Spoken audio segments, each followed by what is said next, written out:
Welcome to Manhwa Toon Recap channel, your go-to spot for epic manhwa recaps. Join me as we dive into thrilling battles, unexpected twists, and unforgettable moments from the best manhwa out there. New stories every week, so subscribe and let's explore this amazing world together. Now let's go into the video. Meet the protagonist of this story, Ban Yuan. He's inside the goblin's den. And let me tell you, he's so overpowered that he's literally cutting down countless goblins without even moving from his spot. The other goblins in the area are starting to cower as they witness this guy brutally cutting down everything in sight without even caring who's in his way. One of the terrified goblins tries to hit him with a pesky little arrow, but it's quickly smashed by his club, which is literally moving on its own. Now, the goblins are even more afraid and recoiling in apprehension. But sadly for these poor critters, they're not getting away unscathed. Ban Yuan then transforms his club into a literal enchanted gun, ready to incinerate every goblin in sight. Okay. Having all this power is cool and all, but let's take a moment to dive into Ban Yuan's origin story and see how he got to this point. Our story begins with the prodigious child, Ban Yun, who was able to read a language foreign to his native tongue since the age of 4, impressing his parents and filling them with pride. They believed he was truly a miracle child. However, what puzzled them most was his ability to read texts from countries he had never visited. As they discussed him, the grandfather arrived loudly, proudly declaring that Yun had inherited the pure bloodline of their ancestors. He enthusiastically claimed that a child had finally been born into the family, capable of fulfilling the long-held wish of restoring their family's Tower of Babel. Yun's parents didn't pay much attention to the grandfather's excitement, dismissing it as one of his usual ramblings due to old age. Yet the grandfather, frustrated by their indifference, raised his voice, insisting that what he was saying was not fantasy, but fact. The Tower of Babel was real. When his attempts to convince them failed, he turned to Yun, grabbed his drawing and writing tools, and began narrating the story to him. The grandfather explained that centuries ago, during a time of global chaos, the first ancestor of the Ban family possessed a unique ability that enabled everyone to communicate with each other. Using this power, he led the people and constructed a tower that could never collapse, the Tower of Babel. Yun listened attentively, trying to grasp the story. He then asked if their ancestor was the true owner of the tower. The grandfather continued, emphasizing the importance of remembering that they were the descendants of this remarkable person. Yun, intrigued, began asking his grandfather where the tower was located. However, the grandfather admitted that no one knew its whereabouts anymore. Yun felt disheartened and the grandfather noticed trying to comfort him by saying that although the tower's location remained unknown, finding it would undoubtedly restore their family's glory and power. Yun's eyes sparkled with excitement at these words. From that moment on, every time his grandfather spoke of the tower and their ancestral heritage, Yun felt a burning desire to use his extraordinary talent for languages to unlock his family's long-held dream. As time passed, Yun grew up and reached the age to apply for university. He eagerly awaited his admission to the Department of Political Science and Diplomacy at Sun University, confident that his grades would secure his acceptance without issue. However, the results were delayed and Yun kept refreshing the university's webpage over and over. Suddenly, an unfamiliar pop-up appeared on his screen. It was written in a strange language Yun had never encountered despite his mastery of many languages. Curious, Yun tried to decipher it and to his surprise, he succeeded.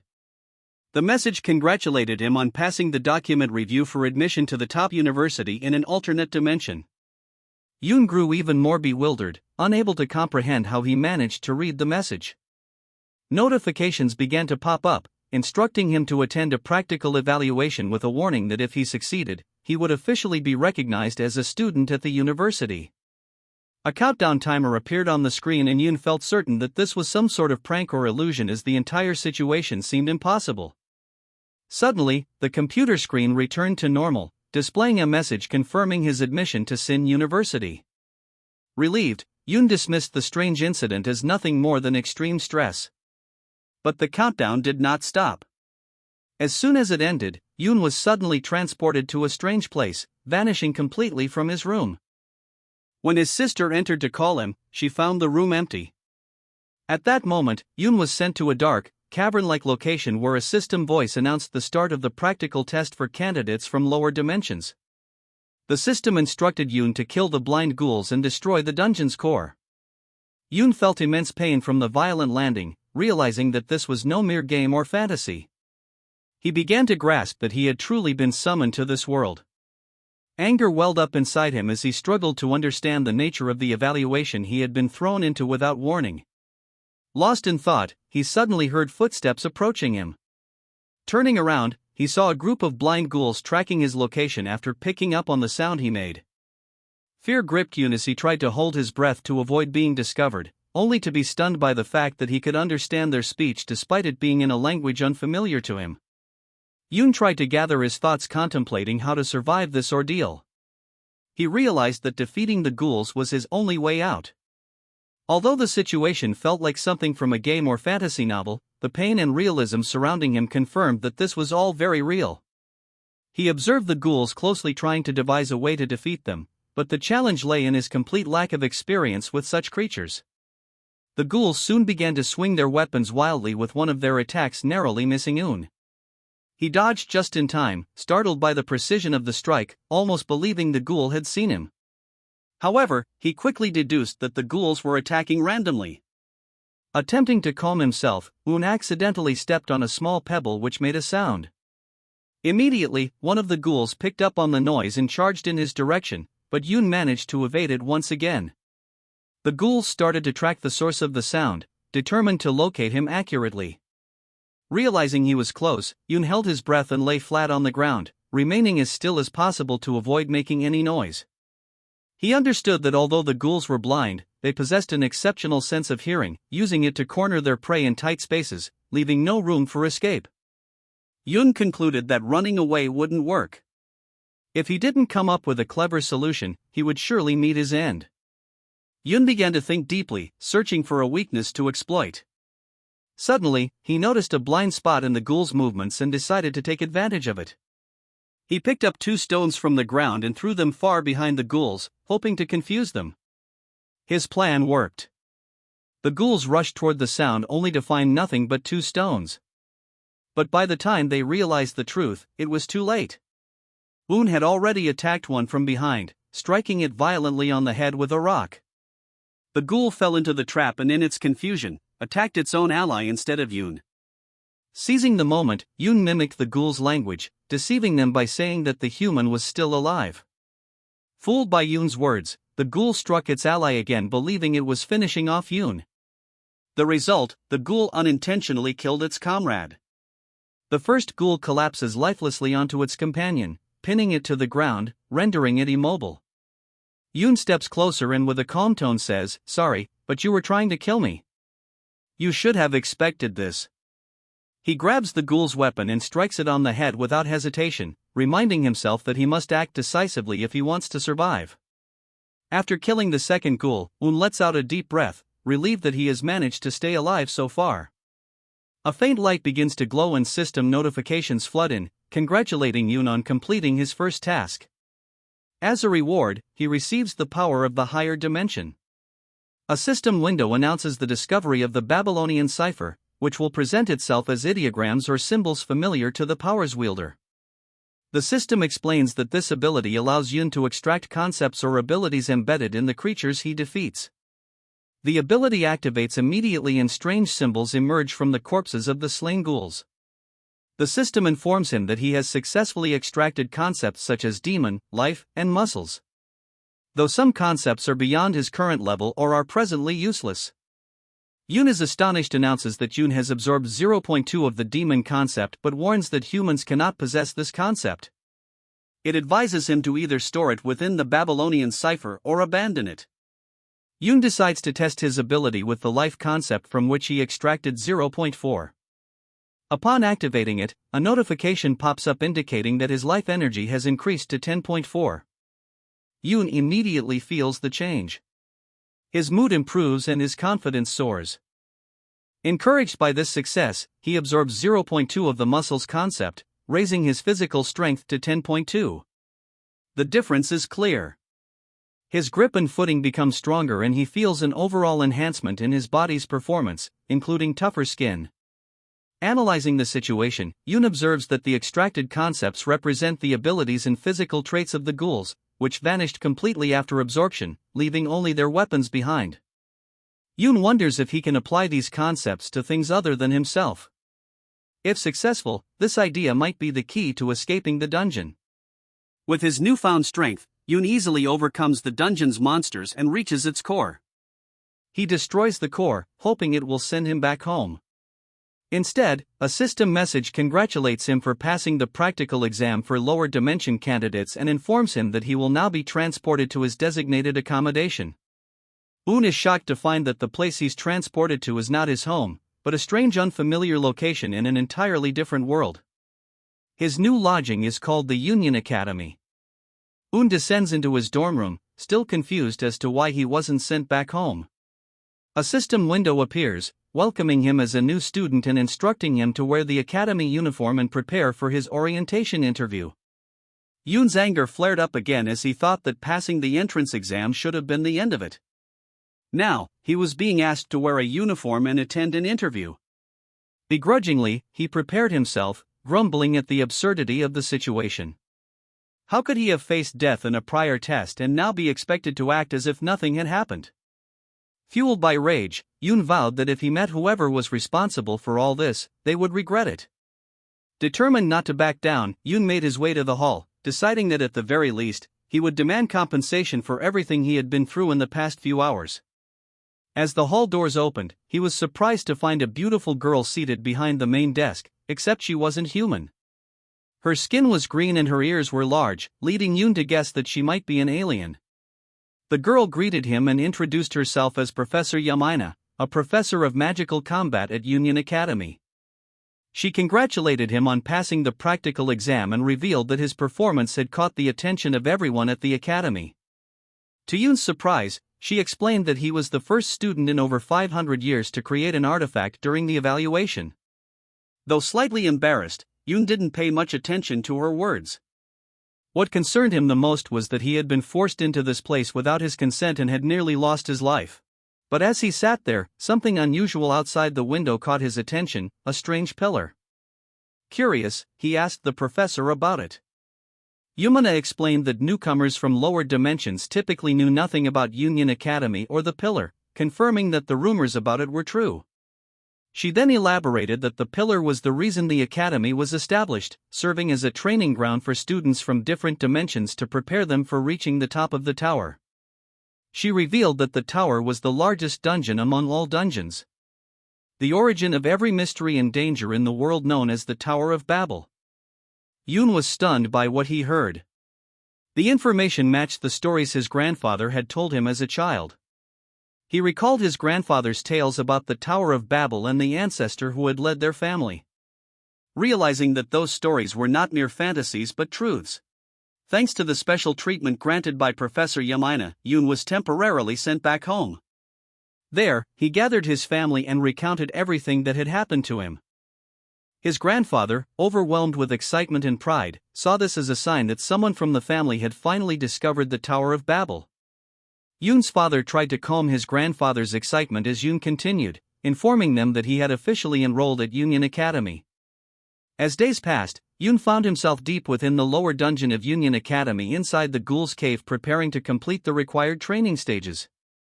Using his unique ability, he cleared out the dungeon's monsters with ease, showcasing how far his skills had advanced. No longer struggling, even when faced with overwhelming numbers. Unlike before, Yoon no longer relied solely on his linguistic abilities. After absorbing concepts from the ghouls he had killed, his power had grown exponentially. He now wielded demonic strength, life essence, enhanced muscles, lethal precision, and even improved accuracy, all thanks to the Babylonian cipher. With every enemy he defeated, Yoon could absorb new concepts and manipulate them at will.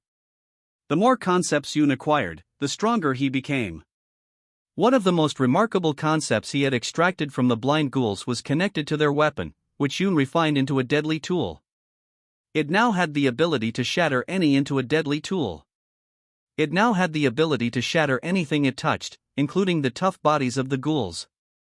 At that moment, Yoon noticed that his weapon was signaling to him, pointing towards something specific.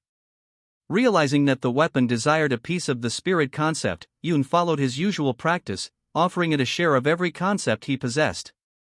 He gathered the concepts in his hand and channeled them into the weapon, which began to radiate with immense energy as soon as it absorbed them. The weapon glowed with an intense blue light, illuminating the entire area. A system notification appeared informing Yoon that the merged concepts had harmonized perfectly, resulting in the artifact's transformation. The concepts began to fuse automatically with monster and spirit traits, merging into something far beyond their original limits. The glow intensified until the weapon completed its transformation, taking the form of a silver serpent. To his relief, the silver serpent, whom he named Eve, was just as gentle as the weapon had been. Eve recognized Yuan as her master, putting his fears at ease. Yuan then wondered whether Eve could still shift into other forms, such as a weapon or a shield, or if her snake form was permanent. Yoon noticed that all the concepts he possessed had grown stronger, but the spirit concept had increased significantly more than the others. He also gained new abilities such as eyes that see all and ears that hear all. With the dungeon core destroyed, they could now return to the academy. A teleportation gate opened, pulling Yoon and Eve through it, bringing them back to Union Academy. Upon arrival, Yoon found himself in the middle of a welcome celebration for new students suddenly appearing among the crowd, causing a stir. He too was surprised by the sheer number of attendees. To better assess the situation, Yoon activated his eyes that see all, giving him profound insight into the auras and spirits of those around him, allowing him to grasp their abilities more deeply than usual. He quickly realized that most of the students who had entered the academy through ordinary means possessed far stronger powers than him. As Yoon stood contemplating this, a towering student from another dimension approached him from behind. The giant student began to bully him, sneering, "You, someone from a lower dimension, don't belong here. Get lost." Sensing the overwhelming difference in power, Yoon decided not to retaliate and quietly stepped away to avoid any trouble. He noticed how students who had entered through the traditional channels regarded themselves as superior, discriminating against him solely because he came from a lower dimension. As Yoon walked away, he heard a voice call out from behind, "Special admission students belong here." Following the voice, he found a row of individual chairs reserved for special admission students set apart from the rest of the crowd as if they were unwelcome. Yoon made his way toward the seats, but as he approached, he sensed something different about these students. Contrary to expectations, they possessed immense spiritual energy, far greater than anything Yoon had imagined. He quickly realized that the three students sitting in that isolated section were not to be underestimated. Although they were from lower dimensions and admitted through special channels, their spiritual power was strong enough to crush every other student in the hall. Yoon initiated a conversation with the trio, commenting that the exclusive seats they were sitting on looked quite impressive. Light couldn't help but think that Yoon might just be flattering them to ease the sense of isolation they all shared. Yoon had encountered Light before during his first arrival in this world, when he discovered that Light, with his blonde hair and striking features, was his new roommate. However, their first meeting had been anything but ordinary. Yoon had found himself facing Light, sword drawn, ready to strike. Yoon had tried to explain that he was just a newcomer, prompting Light to back down and apologize once he realized they would be sharing a room. Light explained that his tension had stemmed from just finishing his own evaluation, which left him on edge. Yoon was surprised by how someone who looked like a prince from a fantasy novel could show such aggression. But, not wanting the conversation to take a negative turn, Yoon jokingly suggested that they should probably take a shower before continuing their discussion. Light agreed, and as the conversation went on, Yoon asked if the dorm's shower room was shared. Light seemed slightly embarrassed by how quickly Yoon had grown comfortable with him, and trying to dodge the situation, told Yoon he could shower first and he would follow afterward.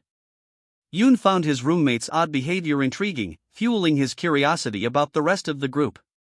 Turning his attention to the two girls, Yoon approached them, eager to get to know them better. The first girl, who later introduced herself as Rachel, had a friendly and warm demeanor. In contrast, the other girl, named Doku, seemed much more serious, with sharp features and a focused attitude. When Yoon extended his hand for a handshake, Doku's eyes caught something wrapped around his arm and she asked about it. Sensing an opportunity, Yoon unveiled Eve, sparking the group's interest. The trio expressed admiration for Eve, finding her charming. Light asked if Eve was the same artifact Yoon had used during the trial, impressed by how quickly her form had changed in just a few days. Meanwhile, Rachel expressed her desire to pet Eve, seeing her as a sort of exotic pet. On the other hand, Doko couldn't hide her faint smile and introduced herself as the daughter of a martial artist. She then inquired about Yoon's background. Yoon happily shared his story, but his curiosity piqued and he asked Doko if she practiced martial arts herself, using the example of throwing energy bombs. Despite their attempts to hold back laughter, the trio couldn't suppress their smiles. Doko playfully responded that Yoon wasn't too far off the mark. Realizing how absurd his question must have sounded, Yoon explained that everything around them felt so fantastical that martial arts might as well be real too. And so, the group's conversations deepened, with Yoon and the others exchanging stories and getting to know each other better.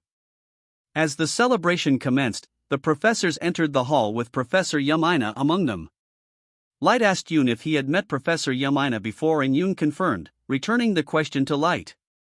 However, their conversation was abruptly interrupted by a sound from above, drawing everyone's attention as the ceiling of the hall slowly began to open. At that moment, an overwhelming presence filled the room, as if an immense energy had descended upon them. A terrifying voice echoed throughout the hall, announcing that everyone had finally gathered. The immense presence and overwhelming energy left everyone in awe, unable to focus. Both the regular students and the special admissions felt an unbearable weight, pressing them into their seats, unable to lift their heads. Despite the suffocating pressure, Yoon's curiosity got the better of him. Driven by the need to understand this overwhelming force, he raised his gaze toward the sky and discovered a giant eye surrounded by a radiant, powerful energy. The voice continued, officially marking the beginning of the entrance ceremony for the 2557th cohort of Union Academy. Later, the scene shifted to Professor Yumina's office, where she spoke with her usual cheer about the entrance ceremony, describing it as impressive as always. She also praised the headmaster's speech, calling it inspirational. However, despite her enthusiasm, the special admission students remained silent and visibly disheartened. Breaking the silence, Yoon commented that what he had witnessed was indeed impressive, adding that the headmaster was, in fact, the giant eye he had seen in the hall. As Yoon raised his teacup to drink, everyone froze, staring at him in disbelief. Professor Yumina's expression turned serious as she asked if Yoon had truly seen the eye. Light, equally stunned, asked how Yoon had managed to lift his head at all, while Rachel remarked that most people had been far too frightened to look up. Light confirmed her statement, admitting that even he hadn't dared to raise his head due to the overwhelming fear. Yoon struggled to give them a convincing answer, explaining that he had simply felt the presence of a large eye watching them, which compelled him to look upward. Meanwhile, Doko quietly pondered how Yoon had managed to see the giant being, suspecting that the headmaster must have used a special kind of magic to conceal himself. She wasn't sure how Yoon had pierced through the illusion, but her gaze was filled with suspicion and doubt toward him. Professor Yamina resumed speaking, affirming that regardless of how he had seen it, Yoon had indeed glimpsed the headmaster. She explained that witnessing the headmaster was typically reserved for those who had accomplished something extraordinary or committed a grievous offense. She added that Yoon seemed likely to earn a private audience with the headmaster soon. Yoon felt uneasy at the thought and remarked that it sounded more like a curse than a privilege. Professor Yamina attempted to ease his worries, joking that her students' achievements were her achievements as well, since she was their teacher. She encouraged them to work hard in the coming years. Light, unable to hide his surprise, asked if that meant Professor Yumina would be responsible for teaching them. Yumina confirmed, explaining that she would indeed oversee their training. Light was shocked by the revelation. One of the Academy's 9 principal professors would be responsible for them. They should be wary of the regular students, as envy and hostility would be ever present, not only in academic competitions, but also in physical confrontations outside the Academy's supervision. She emphasized that teachers would not always be able to intervene, meaning they would have to rely on themselves to stay out of trouble. She stressed the importance of staying united as a team, explaining that their solidarity would be crucial to their survival, especially when dealing with the other students. Just as Yoon was about to ask a question about the tower, Yamina cut him off, announcing that it was time to stop the complicated discussions as the Academy had prepared a special gift for them. Yamina opened a small box that emitted a radiant light, revealing special necklaces inside. She explained that these necklaces would serve as their official student identification and grant them access to all campus facilities. Moreover, the necklaces provided them with instant teleportation abilities within the Union world. Shortly after, the group left the office, except for Yoon, and decided to test the necklaces for the first time. The teleportation spell required them to say, "Professor Yamina is beautiful." After successfully saying the phrase, they were transported instantly. During the teleportation, Light warned them to always keep their student IDs with them, as losing the necklace would render them unable to move around the campus or enter the tower. Speaking in a serious tone, he added that whether they liked it or not, they had to treat the necklace as their most prized possession. At that moment, Rachel interrupted with a teasing question, wondering why Yoon had been left alone in the office with Professor Yamina. None of them had a clear answer, but Doku commented that it might have something to do with Yoon's unusual connection to the strange being he had seen. Doku recalled an earlier moment when Yamina had received a phone call. She had lowered her voice while speaking to the person on the other end who seemed to be rushing her. Yamina hadn't finished her tea during that call, which had made Doku suspicious. Now, she felt that what was happening wasn't a coincidence. No student had ever been able to look directly at the headmaster before, leading her to believe that something special or perhaps dangerous was being planned for Eun. Meanwhile, Eun sat alone in a spacious room, facing an enormous desk, feeling tense about the unexpected meeting. He couldn't understand why he had been summoned, especially since he hadn't made any mistakes on his first day. He kept his gaze fixed on the floor until he heard the headmaster's voice inviting him to look up, reassuring him that his true form wasn't present in this place. Confused about how to address him, Yoon hesitated between calling him director or advisor, only to be interrupted by the headmaster, who said, "Call me sir." The headmaster began explaining the reason for summoning Yoon. He clarified that his involvement with students was rare. He didn't care whether they were weak or strong. If they were weak, they would remain so. And if they were strong, they would meet their fate in the tower, whether by achieving glory and power or perishing along the way. The headmaster emphasized that his sole purpose was to witness someone reach the top of the tower. Everything else was meaningless to him. A moment of silence followed as Yoon processed the headmaster's words. He realized that just as his ancestors from the Ban family had pursued the tower for generations, it remained the ultimate goal, a means to restore their family's lost glory and power. Yoon was ready to risk everything to reclaim the tower and fulfill his family's legacy. Yet, one question lingered in his mind. What did the tower represent for the headmaster and the other students at the academy? After a brief hesitation, Yoon summoned his courage and asked the headmaster why students from all over came to this dimension to attempt climbing the tower and what exactly the tower was. Another moment of silence passed before the headmaster responded, describing the tower as a path to the heavens or a trial for ascension. Yoon was stunned by this cryptic answer, wondering if the headmaster was referring to the heavenly dimension often mentioned in legends. However, despite his efforts, Yoon couldn't form a clear understanding. The headmaster continued, explaining that this was why he did not interfere with the challenges students faced, except this time for Yoon. The headmaster told Yoon that he possessed extraordinary potential, far greater than anything the headmaster had seen in his lifetime. With that, the headmaster released a stream of power toward Yoon's student ID necklace. Yoon recoiled in surprise, feeling confused, and asked what was happening. The headmaster calmly explained that he had modified the necklace to grant Yoon special privileges for exploration outside the academy. From now on, Yoon would be able to access any dungeon at any time. Trying to make sense of what he had heard, Yoon asked for clarification. "Does this mean I can travel anywhere outside the academy?" Before Yoon could think or respond, a teleportation gate opened beneath his feet, sending him through it. As Yoon was transported away, the headmaster gave him one final instruction: to hone his skills quickly. If Yoon demonstrated significant progress, he would receive a new privilege, the ability to explore the tower on his own. Just before Yoon fully disappeared into the portal, the headmaster bid him farewell with an unsettling parting message. "I look forward to our next meeting."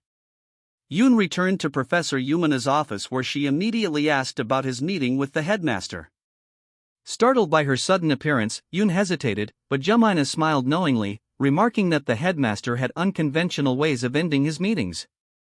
She explained that she had been waiting for him from the beginning, and Yoon proceeded to recount the details of what had transpired during the meeting. Yamina was impressed by the headmaster's decision to grant Yoon the privilege of leaving the academy, noting that it was highly unusual. Curious, Yoon asked if this was as significant as it seemed, mentioning that the headmaster had instructed him to improve his skills quickly. At that moment, Yoon realized he had misunderstood the headmaster's intentions. Initially, he had assumed the privileges were akin to remedial lessons to help him catch up. But after Yamina's explanation, it became clear that the headmaster had offered him a unique opportunity to develop his abilities at a faster pace than his peers. Yamina continued, admitting playfully that she felt a little jealous of Yoon. Trying to lighten the mood, Yamina reassured Yoon that he now had the freedom to explore dungeons and visit various cities in his free time. Jokingly, she added that he could indulge in as many snacks and treats as he liked, expressing envy at his newfound freedom. She suggested he visit a beautiful city called Ronica, located outside the academy, mentioning that it was a place worth exploring. As she continued listing other locations, Yoon interrupted with a question: did she need anything that he could bring back for her? After some time spent under the warm spring sun, Yoon set off to fulfill Professor Yamina's request. She had asked for a special type of fruit-flavored juice made by the temple priests, requesting 2 full bottles. As Yoon neared the city, he appreciated the convenience of his magical storage, which allowed him to carry whatever he needed effortlessly. Opening the storage window, his eyes fell upon the item his grandfather had given him on the day he informed his family of his acceptance into the academy. He recalled the moment vividly. His grandfather had entered his room, carrying a heavy bag over his shoulder, asking Yoon if he was fully prepared. Yoon had answered confidently and then asked his grandfather if he had rested well. The old man dropped the heavy bag on the ground with a thud and told Yoon that his timing was perfect, instructing him to open the bag and take what he needed from it. When Yoon opened the bag, he was stunned to find it filled with gold. Surprised, he asked his grandfather if it was really okay for him to take all of it. With a proud smile, his grandfather explained that this gold was the legacy of their ancestors, those who had dedicated their lives to searching for the Tower of Babel. Now, it all belonged to Yoon and he was free to use it as he saw fit. Yoon's eyes filled with tears as he thanked his grandfather, grateful for the generous gift. However, he expressed concern about the weight of the bag, worried it might be too heavy to carry. Fortunately, with the help of his magical storage, Yoon was able to store the bag without effort, making the task much easier. He recalled his grandfather's advice: gold holds value wherever one goes. So he withdrew a few gold coins from his inventory, ready to explore this new world. Upon arriving in the city, Yoon marveled at its advanced design, which resembled cities on Earth in many ways. However, he quickly took back his thought when he noticed flying vehicles hovering in the sky, baffled at how they operated. While lost in thought, a voice called out from behind. Turning around, Yoon saw 2 guards approaching him. They told him they hadn't seen him around before and asked where he was from. When they noticed his school uniform, their expressions shifted to surprise and they asked if he was from Union Academy. Once Yoon confirmed, the guards immediately stood at attention and introduced themselves as the officers in charge of the western sector of Ronica, a city affiliated with the academy. Yoon politely greeted them, introducing himself as a first-year student. The guards asked how he had arrived in the city and whether he had a permit from the headmaster. Yoon explained that he did and that the headmaster had granted him the freedom to explore as he pleased. The guards expressed their gratitude for the academy and the headmaster, explaining that it was thanks to them that the city maintained its peace and stability. They added that Yoon, being new, might not yet know much about how things operated in the city, and they offered their assistance should he need anything or have questions. Enjoying his tour of the sky-filled city, Yoon asked the guards if he could purchase one of the flying vehicles. Amused, the guards asked what price he had in mind. Before long, Yoon found himself piloting an air vehicle with surprising skill, despite it being his first time. He flew effortlessly, exhilarated by its speed and freedom, reluctant to land. He considered the entire experience a successful venture by all accounts. Initially, the guards were skeptical of his ability to afford an air vehicle, as even the cheapest model cost over 250,000 ronias, but Yoon stunned them by withdrawing a gold ingot from his storage, casually asking if he could exchange it for a vehicle. The guards were speechless at the sight of the gold and they asked where he had acquired such wealth. Even when Yoon explained that it was a gift from his grandfather, they remained incredulous. The Ingnet alone was worth 7,500,000 ranyas, enough to buy an entire fleet of air vehicles. Flying through the skies, Yoon felt a deep sense of gratitude toward his grandfather, realizing just how fortunate he was to possess such wealth. As he soared through the air, Eve appeared beside him. Yoon wondered aloud if it might be possible to fuse the spirit and phantom concepts with the vehicle to transform it into a living artifact. To his delight, the attempt was successful. The vehicle absorbed the concepts, coming to life with a new form and personality. Yoon named it Lilith, pleased with the outcome. Eve seemed delighted to have a new companion and the two of them bonded instantly.